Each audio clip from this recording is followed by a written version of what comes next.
Hello everybody, it's Bourbon Bill, and tonight, a very special episode. We're diving back into one of my favorite craft distilleries and their newest release.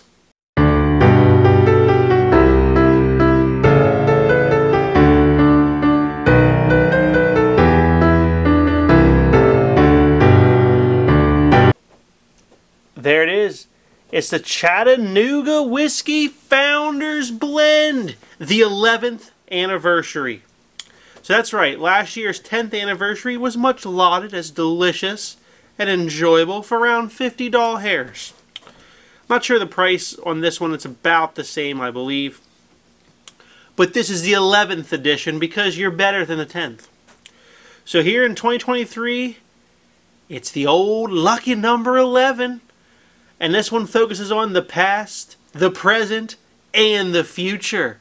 It's like the ghosts of Christmas. Except here we are in late May. So, like the 10th anniversary, this is Chattanooga's own distillate with a little bit of MGP sprinkled in. Just sprinkled in for your tasting pleasure. So I've had a couple pours out of this bottle already, just to kind of get my thoughts on it.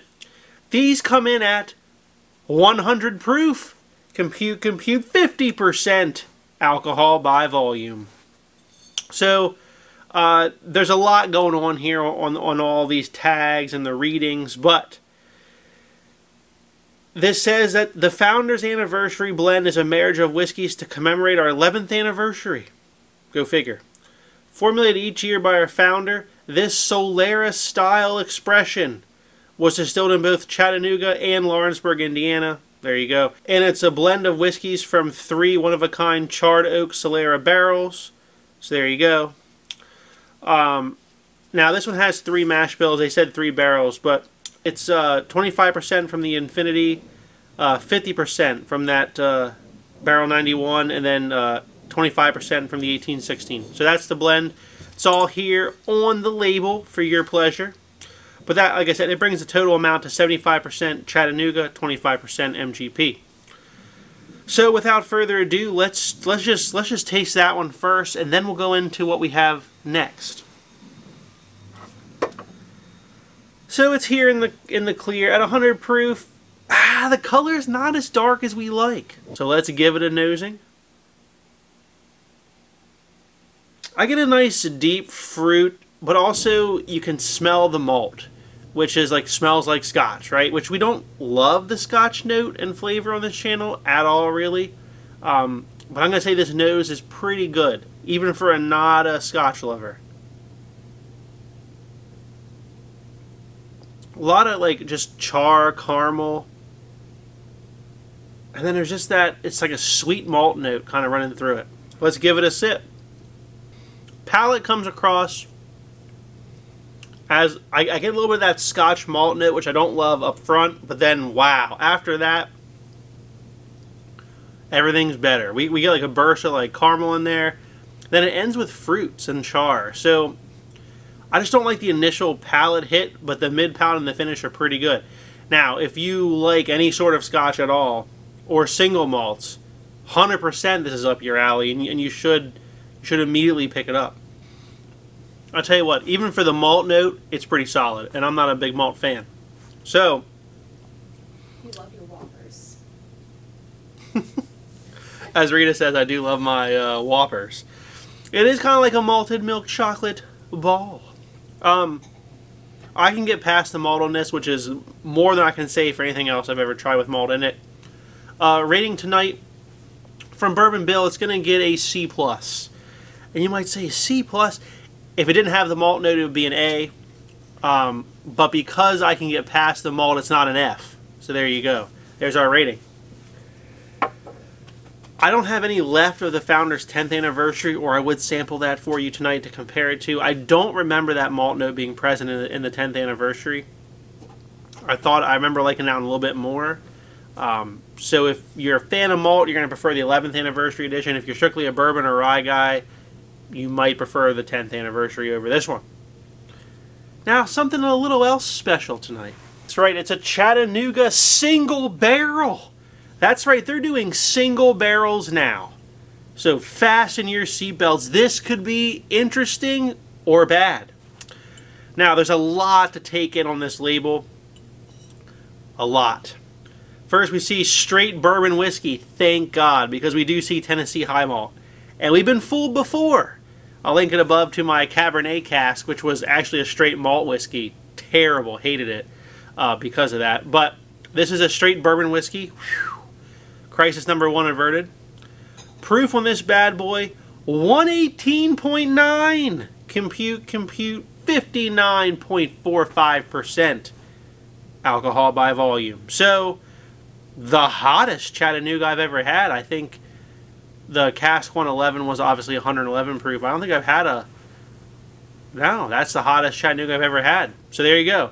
This now, 118.9, is the hottest Chattanooga I've ever seen, and I'm about to taste.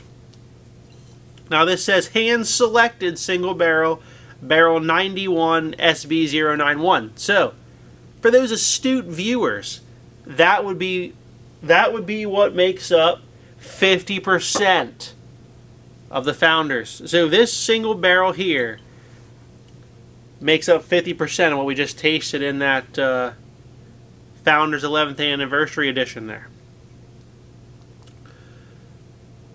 These are about 4 years old here. It looks like this was bottled or barreled in 2019 and then bottled in 2023. So about 4 years old.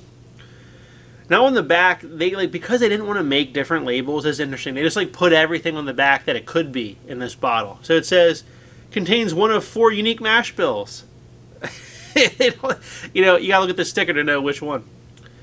Charred or toasted and charred oak barrels. Because again, it could be either one depending on which mash bill you're getting.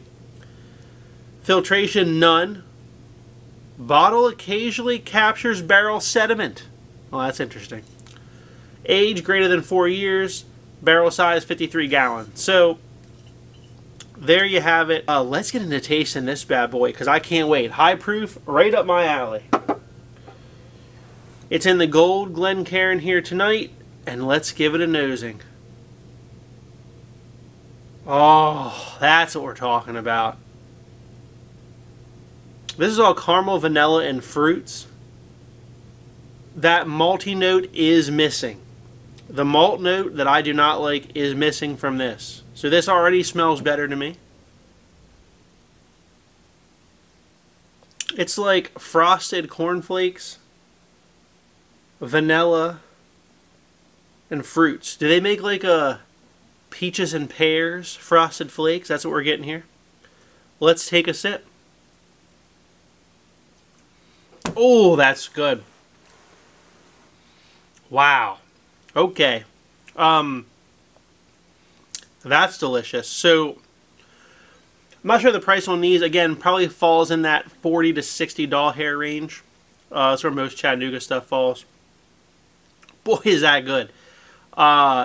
It's going to receive an A+ rating from Bourbon Bill tonight. Knowing that price range and how good this is, she's a buy. I would definitely. I like this over the Founders because of that malt note. The Founders is a little darker in profile though.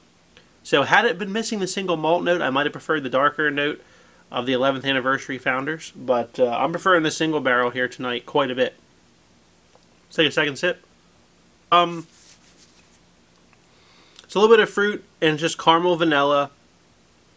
Just what I said on the nose. A little bit of that frosted flake with like stone fruit in there. Exactly what comes through on the palate. So that's what's new with Chattanooga. But wait, that's not all. I have here my favorite Chattanooga bottle of all time. The Chattanooga Bib Spring 2018, which would really equate to Spring 2022. So this is last year's Spring edition. As you can see, we are almost empty. I enjoyed this bottle quite a bit. Obviously 100 proof, 50% alcohol by volume. Like I said, this has been my favorite of all time. Barely have any left. As far as I know, they actually haven't released the Spring 2023 edition yet. So we'll see if they ever do. And that's here in the green. So let's see if we still prefer our Spring 2018 or we have a new winner from tonight's new Chattanoogas. Oh my gosh, just tons of fruit on the nose on this one. And it's like a red fruit, which is different than the other ones. So this is like a deeper, darker red fruit here, and none of that malty note that I don't like. Wow. Let's take a sip. Gotta say, that's just so complex. It just has red fruits, caramels, almost like a cinnamon note. It also has that frosted cornflake note too throughout it. But boy, is that good. It's just a little bit darker, which I do like. Now, so I think it's going to be between that one and our single barrel, to be honest. Both of these lack the malty note that was on the Founder, so that's going to place dead last. Okay, it's neck and neck. I think the little bit darker red fruit profile and the more complex flavor of the Spring 2018 Bib edges out the single barrel, but I prefer the higher proof of the single barrel. It's a little bit thicker on the mouthfeel, and it's almost as complex and good. So I would say if you find a single barrel SB091, for sure pick it up. It's delicious. I doubt you can still find a 2022 spring release Bib, but if you were lucky enough to have this one, this is the king of Chattanooga as far as I'm concerned, until we find a new king. And the Founders Edition isn't my favorite because of the malt note, but for those that are more diverse in their whiskey drinking than Bourbon Bill's palate here, you may prefer this one the most. Big shout out to my buddy James, big supporter of the channel, and actually all three of these are from him. So thank you, James. Without James, we would not have been able to bring you this review tonight. So if you haven't tried Chattanooga yet, what the heck are you waiting on? The price entry is not that high. I would probably go with one of the 2 Bib releases a year. They do a spring and a fall every year. I would go with one of them, or I would definitely try one of these new single barrels. I think that's fantastic. If you're more of an American single malt Scotch guy, or you like that and bourbon, go ahead and pick up a Founders, but they're also kind of limited. So if you like what you saw, please like, comment, and most importantly, hit that subscribe button, everyone. Thanks. Have a good evening.